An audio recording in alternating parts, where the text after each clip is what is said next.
Hadouken! Hello everyone, welcome to my summary and recap on some of the things that I've been seeing in E3. I do have to say it's been quite interesting. There have been a few letdowns, but overall quite a decent show. I'm enjoying this E3, I dare say, more than last year's E3. Could be just because I've paid much more attention to it this year than before, but that really doesn't matter. That's not the point. The point is that it's E3 and we have to discuss something about E3. Bear in mind that I won't be able to cover everything in one video, and I won't be able to cover everything in general. So just so you know, I will talk about the Bethesda conference, I will talk about the Microsoft, EA, Ubisoft and Sony conference, and maybe even the PC conference in separate videos.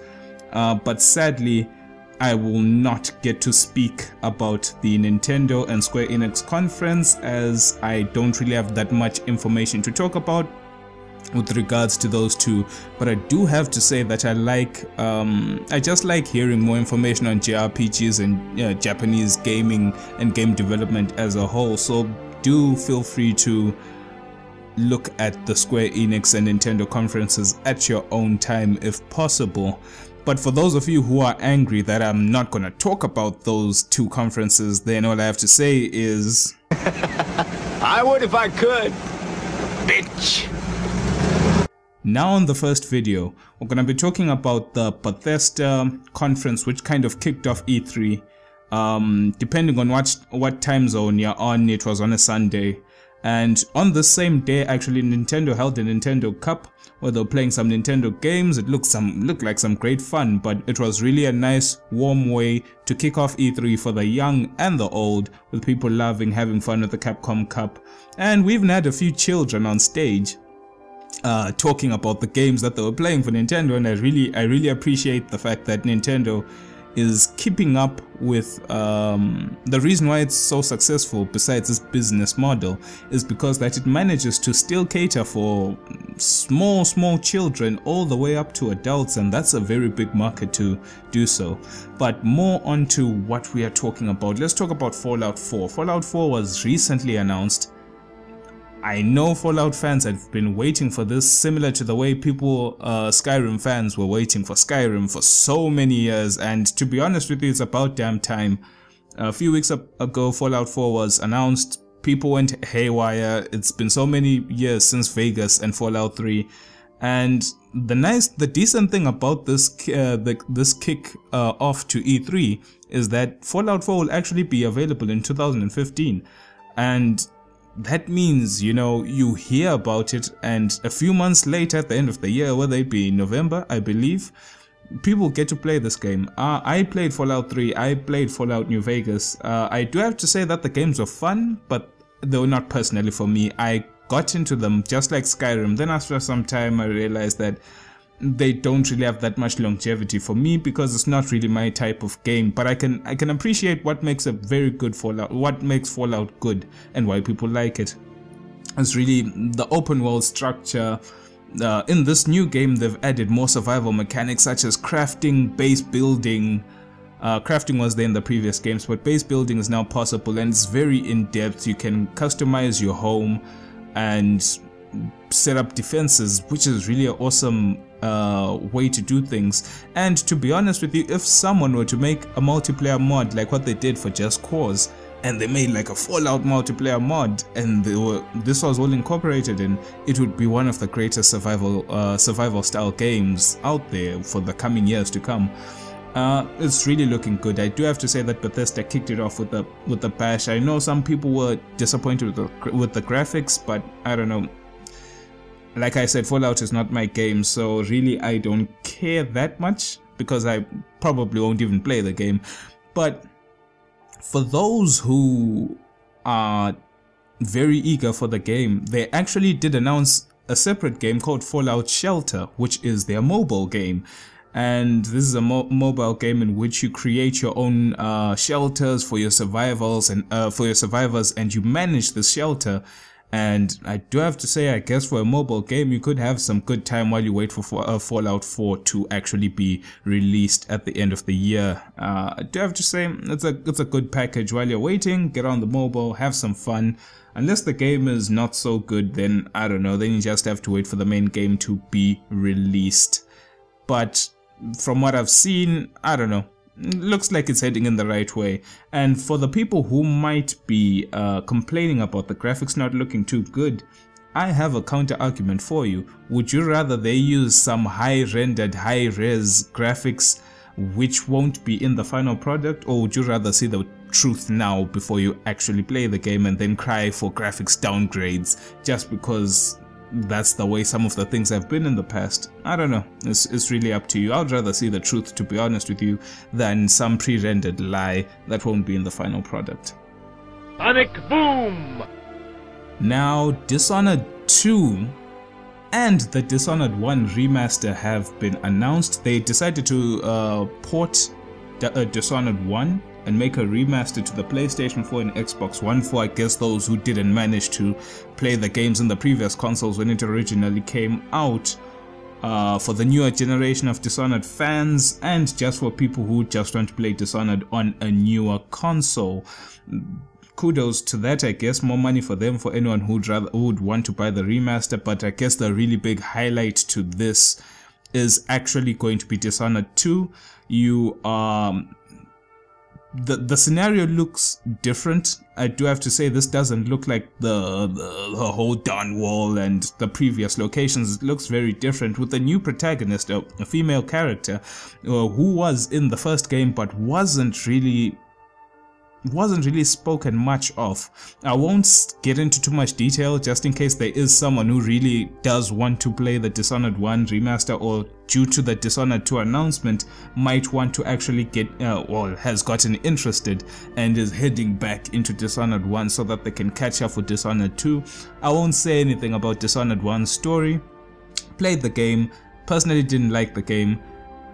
I don't know, I guess this has to be a trend with Bethesda games, is that a majority of the people love these games, but I I don't know, I find it very difficult to get into them. Well, in this case it's only just Fallout and Dishonored, just two cases of Bethesda games that I just still can't get into. I don't know, Dishonored, there was just something about the first game that didn't do it for me. But the trailer for the second game looks really interesting. We get to see more of the same concept of the first game when it comes to combat. We get to see the crossbow, the guns, melee combat with swords potentially, and now we get to see this demonic left hand which is able to grapple opponents, swing to different ledges, got a grappling hook mechanic, tearing off limbs and bodies. I guess you could use it as a weapon, this demonic hand, and I'm sure there'll be multiple implications of this hand into Dishonored 2, which would further improve the quality of the game over Dishonored 1 by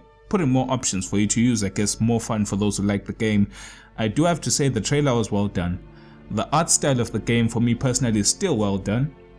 The thematics and the whole French theme of Victorian England style of city is still amazing. The plague is still there, it's still grotesque and gruesome. I don't know, I hope it will be a good game. The first one personally didn't bore me. I hope this one won't do the same thing, and I hope it will be a big success for those who like the Dishonored series. So far on a good note.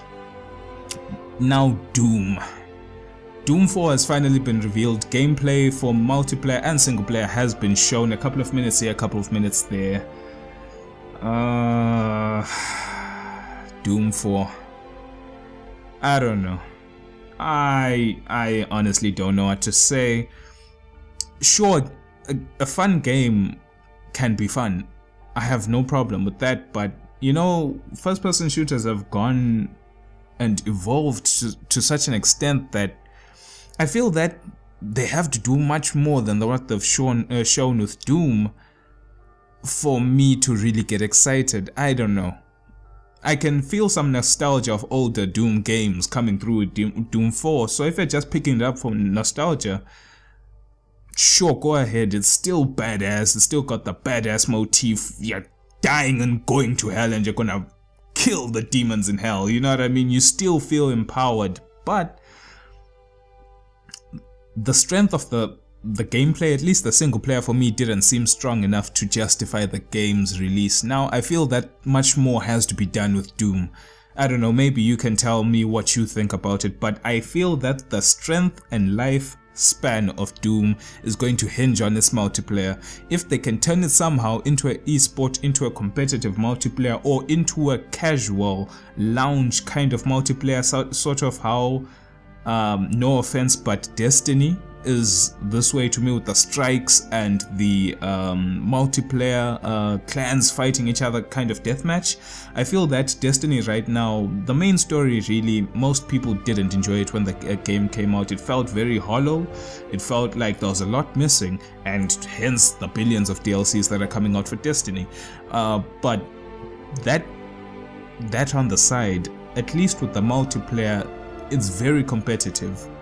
You can build a semi-esports scene off it, and also if you take that same competitive multiplayer, it's actually extremely enjoyable as well for the people who enjoy the game. I personally don't play Destiny, but I've watched people play Destiny and it looks like they're having fun, hence why I have fun watching them play. It's not something I'd go out of my way to buy and get, but I can see why people could enjoy it. It kind of gives me some nostalgia with the old school sci-fi FPS games, some throwbacks to Halo 1 even, and I can genuinely see why people like it. And to be honest with you, Doom has to but to implement some of the multiplayer infrastructure that Destiny has made for itself, so as the game just doesn't die. If this is the final product and the multiplayer fails, to be honest with you, Doom 4 won't last long. Maybe after the first year, people will be over with the game. I don't know. Maybe I'm being too harsh. I'm not well versed with the makings of Doom, but I've seen it from the first game till now, and to be honest with you, being an old school FPS sometimes just doesn't cut it anymore. You have to innovate, you have to make new things, because anyone can be a generic first person shooter, but it takes some true talent to make a game worth playing. I don't know. Since we're already on a negative note, let's talk about Nintendo one more time. Good evening, sir. Good evening. Food, all right. Try the wine. Remember when I was talking about the Capcom Cup and how fun it is? But sadly, there's still this elephant in the room that still hasn't been discussed when it comes to dealings with Nintendo, and that's the fact of streaming and uploading content which has anything to do with any products produced by Nintendo, whether those be Nintendo games or Nintendo videos or Nintendo songs. The debacle is still there. If you ever want to upload any YouTube content or Twitch content or any streaming content which has anything to do with Nintendo, you still need to get in touch with Nintendo themselves, and they're still going to take a chunk of your profit. It's still Nintendo's property, and they're not letting people do things the way they would like them to do, in a creative way. Instead, they want people to do it the Nintendo way. I personally don't understand that as a YouTuber myself. If I were to gain interest in a certain Nintendo game, am I supposed to throw away what little profit I have for the fact that Nintendo is restraining the streaming of their content? I've bought the game, and many other people have bought. It's not like Nintendo is lending games to people to play them. These people are buying Nintendo games with their hard-earned cash, giving Nintendo their money, but you still can't stream their stuff. I don't know. If that's the case, why don't they put a tax on people inviting their friends to show them the new Nintendo game that they bought? How's about that? Because similarly, it's almost the same thing as me uploading to YouTube, because you are my friends online who are watching what I'm playing, and in real life I could invite a friend to come see me play the game. What's the difference? Either way, Nintendo is just, I don't know. I thought maybe they would discuss something to do with this, but it's a matter that's still going on and going strong. So sadly, this is still somewhat I guess a problem for those who are being affected. I may not be that person. Bethesda has announced their Bethesda Net, and this is gonna be their supposed equivalent to Ubisoft's Uplay, EA's Origin, Valve's Steam, like GOG Galaxy, Battle.net. They're getting into that game of creating a digital outlet for people to buy their games. People may say the more digital outlets occur, the more clustered the market will be. I guess I could agree with that, but I do have to say that the more digital markets exist, then you yourself are not tied down to just one. Just imagine, there's a saying that says that don't put all your eggs in one basket. Think about it like this: if you put all your eggs in one basket, if that basket drops, all your eggs are gone.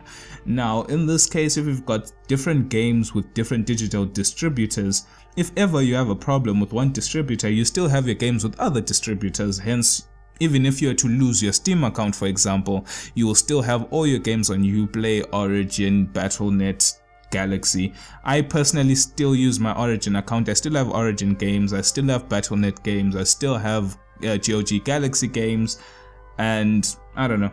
I have a few digital outlets that I turn to, including my Steam account.